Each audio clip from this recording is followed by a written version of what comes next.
Днес на гости са ми двама души, които имат специално отношение към това, към енергията, която действа целебно или ни приближава към по-високи нива в Вселената. Ако искате, вярвайте, ако искате, не. Ние представяме такива хора. Юлия Шматко нарича себе си енергодизайнер, а Валери Добрев рисува картини с висок енергиен заряд и нека да ги чуем. Юлия Шматко е украинка, завършила икономика в Харковския университет. На студентска бригада в Англия се запознава с нашенец от Пловдив и не след дълго двамата стават семейство. За кратко се установяват на острова, но решават да загърбят подредения си живот и се връщат под тепетата. Юлия се гмурва в бизнеса успешно и дълбоко, докато не я завладява чувството за неудовлетвореност. Започва да прави добри амулети за хората, помагайки им да осъзнаят щастието си. Валери Добрев по професия е електротехник, но по призвание е художник. Преди 6 години за пръв път хваща четката и започва да твори. Платната му са абстрактни, фантастични, изпъстрени с фигурки на делфини, иероглифи и космически символи, а според хората, докоснали се до тях, вълшебни. Освен усещането за себепознание, което завладява и увлича съзерцаващия, оказва се, рисунките имат и енергиен заряд, чието проявление действа благотворно на тялото и душата. Здравейте, радвам се да ви видя. Юлия Шматко, Валери Добрев. Здравейте. Само искам да попитам, веднага хващам бика за рогата. Самореклама ли е да кажеш, че можеш да зареждаш нещо с енергията си, за да направиш пробив в пазара? Или това е нещо, което наистина човек притежава? Човек е безкрайна вселена от възможности, така че това е начина, по който можеш да покажеш на свой собствения пример, че хората са възможно и способни да правят чудеса сами. Това са вашите талисмани. Така е. Това са Те са енергийни талисмани. Така е. Това са гривни, специални или какво? Възглавнички. Възглавнички за всеки ден. Да, за всеки ден, за всеки случай, за всеки повод, които помагат на човека да му отключи късмета в това, от което той има нужда, според, нали... Вие откъде знаете? Това питам. Ви знаете, Вселената, тя е мултиинформационна. Тя носи цялата информация, тя ни я дава така. Само този човек, който има очи да погледне и желае, той го вижда това знание и може да го интерпретира под най-различната форма, да служи на себе си и да служи на хората с тези неща, които прави. Сега след малко ще ви питам как стигнахте до това вашите картини, специални, опредметени, да казвате, че носят някаква енергия или че зареждат с енергия. Но сега включвам Валери. Валери е човек, чието картини сега ще ви покажа. Те са също така... Валери, обяснете си картините. Валери рисува много специални картини. Да. Ето ги. Бих искал първо да изясня какъв е принципът на работа на самата картина, как въздейства. Тя е въздействаща. Тя въздейства директно на енергийното тяло. Защо го прави и как го прави? Случва се така, че нашето сърце излъчва електромагнитно тороидно поле. Т.е. тороидно поле, което всяко едно живо същество, всяко една планета, Слънце, галактика излъчва такова електромагнитно тороидно поле, което фактически се явява космически принцип или космически закон. Структура на битието, най-лесно да го кажем. И в случая нашето сърце излъчва това електромагнитно поле. Как се вгражда това в картината? В тези 3 вида картини? Да. Значи трябва да кажем и за самите иероглифите. Самите иероглифи какво представляват в Покажете случая? по-отблизо картините. Тук има една тънка мрежа от тези изображения, които Валери нарича иероглифи. Да, самите тези иероглифи представляват вибрационен код, т.е. вибрация. Да се снеме вибрацията на в това измерение, тя трябва да придобие някакъв вибрационен код, изпращан от къде? Значи, самият вибрационен код, който виждаме тук, има връзка, т.е. източникът е в духовният планетарен център на нашата Земя. Т.е. където са учителите и тия същества, които ръководят нашата планета, нашето духовно развитие, да кажем. То е над Земята, под Земята? В Земята намира се в високо измерение. Така. И двамата, и Юлия, и Валери, това се случва в техния живот внезапно. Нали така? Това проглеждане към енергийните начала. Как се случи на Юлия? Аз съм от малко по-различно дете. Всъщност, при мен това се случи с самото рождение. Вие идвате от Украйна, нали Украинка така? съм, да. Женена за българин. Точно така. Има ли това преместване в България някакво значение за това енергийно проглеждане? Ами, по всяка вероятност, България е уникално място с уникални хора. Много често се подценява, а напрасно, нали, това се случва. В България е признато, че една от най-силните енергийните източници от Земята, които идват като енергетични канали, хора, които идват насам, които са привлечени от тях, те не са случайни. И съответно в съчетанието от вибрациите на личното човешко, нали, тяло и вибрация, която излъчва самото място в България, се задействат и се отключват определени вътрешните качества. При вас така ли се случи? Вие сте какво по образование? Аз съм икономист. Била сте икономист. Да, завърших Харьковски педагогически университет. И тук ви се случи това отключване. Аз от малка боравя с материя, с материалите. Винаги съм създавала предмети на изкуството и декоративни предмети, които носят определено послание. Но чак в България, когато съм дошла тук, аз разбрах, че това може да бъде и моето призвание и посредством начина ми на изразяване в картини, като съчетанието на материалите, това може и да помага на хората. Ама пазарно призвание или духовно призвание? Това всяка вероятност сърдечното призвание. Аз тук се чувствам като у дома и много обичам България. Така че там, където човек се чувства у дома, неговия потенциал целия се разгръща. Енергийния му също така. По същият начин. Енергодизайнер, казвате така. Вие. Можете да моделирате посредством вашите неща моята енергия, нали? Бих се изразила по същият начин. Само ако имате желание да го направите, да знаете как. На практика аз не моделирам вас. Вие сами се моделирате според желанието, което имате като носител. А тези са само помощни средства. Това е едно помагало, като дрехи, като чаша за да пием вода. Това са помагателните неща, които отключват вашия потенциал и помагат вие да се разгърнете изцяло и да обърнете на себе си вниманието, като на Вселената с безгранични възможности. Така ли е, Валери? Как научихте вие за себе си, че владеете този контакт с по-висши енергийни полета, така да кажем? Правилно ли се изразявам? Да, може как да прорисувахте, така да се каже? Защото виждам, че вие не сте професионален художник. Да.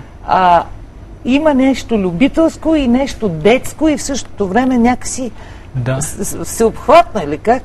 Смело. Как стана? Спомен от... Вие живеете къде? В Житница. В село Житница, Пловдивско. Да, Пловдивски. И там ли се случи този спомен? В Пловдив, докато бях в Пловдив всъщност. Какво се случи? Те се явяват спомени, значи неща, които ги имаме в нашето енергийно тяло, идват в определения момент, за да ни послужат като средство за боравене с материята. Тоест, отключва се определен спомен от, да кажем, от минал живот. Съгласен. Разбира се, съм значи, как се отключи? На колко години бяхте? Около 25. Сега сте на 27. На 30 съм сега. Така ли? Точно, да. На 25 ви се случи спомен. Той изникна във вашата глава. Той се проявява, просто докато правите нещо, може просто да се случи. Просто случва с ръката. Отключва се нещо. Ръката започва да проработва в този Защо аспект. Рисувате, освен тези тороидни полета, които са свързани, разбирам аз, с нашето сърце и с нашите ръце. Да, точно. Ръцете са има виждащи ръце. Вие рисувате и делфини. Ето това искам да го покажа. Където? Делфините. Това е третата картина. Това е третата картина. Делфините, защото имах, преди 5-6 години имах такова спонтанно вътрешно преживяване на многоизмерно ниво с самите делфини. Тогава видяхте ги? Да, видях ги, т.е. моето съзнание, друго съзнание, т.е. друга степен на съзнание, присъстваше на друг план на битието, т.е. с делфините във водно пространство. Какво означава делфина? Сега ще попитам и Юлия. Знае ли нещо за символиката на делфина?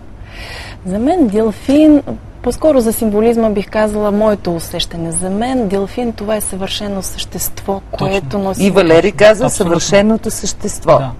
Може ли да се сметне, че това е носител на енергия, която ние не разпознаваме, а получаваме през произведения като вашите? Всичко е носител, който виждаме, е носител на определена енергия, която идва към нас. Дали я забелязваме, дали я използваме, това зависи изцяло от нашата свободна воля. Това е много важно хората да знаят, че те имат свободна воля да избират между това, което им се дава. Но това, което съществува и това, което през цялото време ние бихме могли да използваме за нашето облагородяване, така да го наречем, за нашето разтваряне на нашия целият потенциал, то съществува. Дали това е делфин, цветя, ръце, определени символи, измислени от природата или от самите нас, това всичко са носители на определена чистота и енергия. Аз предполагам, че това е така, обаче делфини, богини, всевиждащи ръце, тороидни структури, иероглифи, вибрации. Какво общо има това с традиционната българска религия, с нашото вяра в християнството? Това не е ли някакъв вид ерес също така? Вие не тласкате ли човека към нещо, всъщност без да осъзнаваме лошо? Защото вие казвате енергия, ама не казвате добра, зла, няма добро и зло. Не съществува просто. Няма добро и зло. Не съществува. Това е дяволът. Напротив, това е дяволът. За да има еволюция, трябва да има хармония. За да има хармония, когато ние създаваме нещо добро, трябва да има равносметката със същото, за да го балансира. Природата в своя свят, тя съществува по определени закони, които, ако желаем, ние можем спокойно с нашето наблюдение да ги разберем и да ги знаем. Значи, закони на хармония и баланс. Ако птичката няма да изяде определено количество от боболечките, тогава ще бъде дисбаланс. Ако боболечката по съответния начин не изяде определени неща, всичко в природата съществува в баланс и в пълната хармония. Вие вярвате в хармонията. Това Валери, да ми се обясни сега. Проглеждане, спомени от миналото или от Вселената. Къде е Господ? Господ Аз или Бог? казвам на хората, че просто ги запознавам с явления като вас. Казвам им обаче да внимават, защото може би това, което им показвам, е съмнително. Къде тогава е Бог? Къде да го търсим? Къде? Бих казал в сърцата. Самото сърце на човека, там е помещението, което се събира цялата Вселена. Това е пространството на Бог. Вътре в човека, в сърцето. Добре. Сега ще дадем думата на рекламите, един доста трезвомислещ коректив, и след това за последно ще ви питам как проверявате въздействието, за което претендират вашите неща върху други хора. Да. Рекламите първо и след това да си говорим за добро или за зло.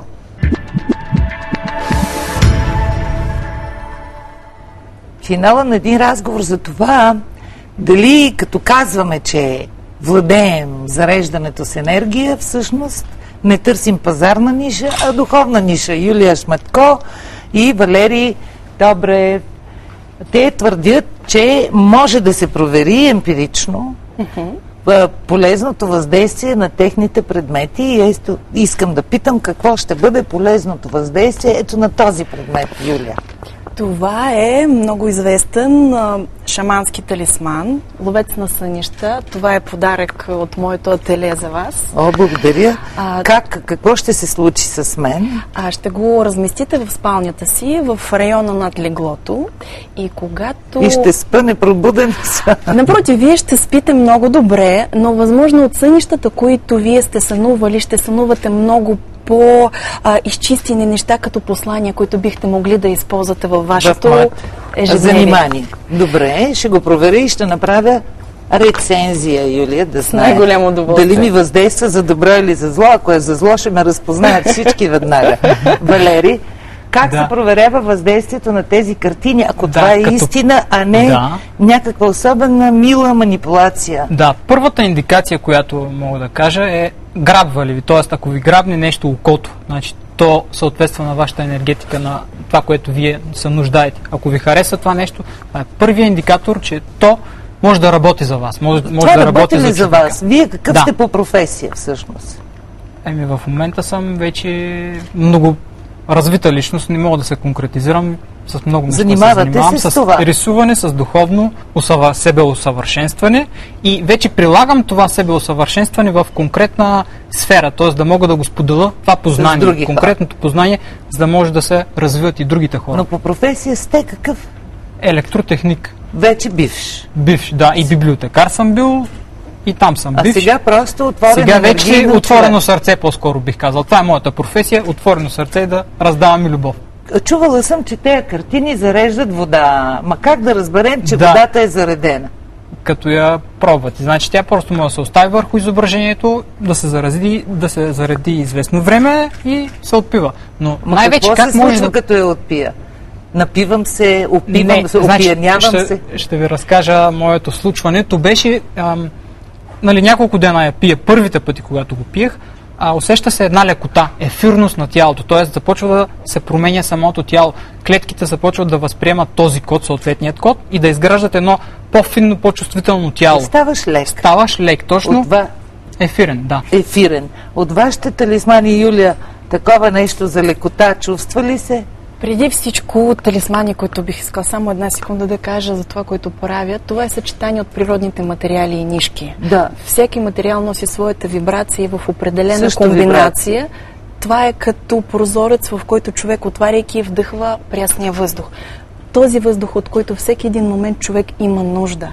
И вече когато човек работи с личния талисман, защото много често прави личните талисмани, когато той работи, дали го размещава в офиса, в своята къща, човек отключва с светлина, която идва. Цветовата светлина, вибрация, която идва от самата картина и вибрация, която идва от самия човек, се смесва. И по този начин човек започва да се синхронизира. Той пък се синхронизира. Синхронизира се. Леко дишане, синхронизация с Така, и вселенските вибрации. Така ли? Правилно ли се изразявам? Да не съм някой профан да ме... И по този начин, когато човек се синхронизира с вселенските вибрации, при него целият потенциал, който бил по някакъв начин заключен, се отключва. Това беше всичко от нас за тази неделя. Оставям ви с надеждата, че сте получили доза силна енергия от екипа на Насреща и от мен, Люба Колезич. Дано да ви стигна поне за седмица. До следващата неделя, когато пак ще бъдем заедно. Бъдете енергични. Чао!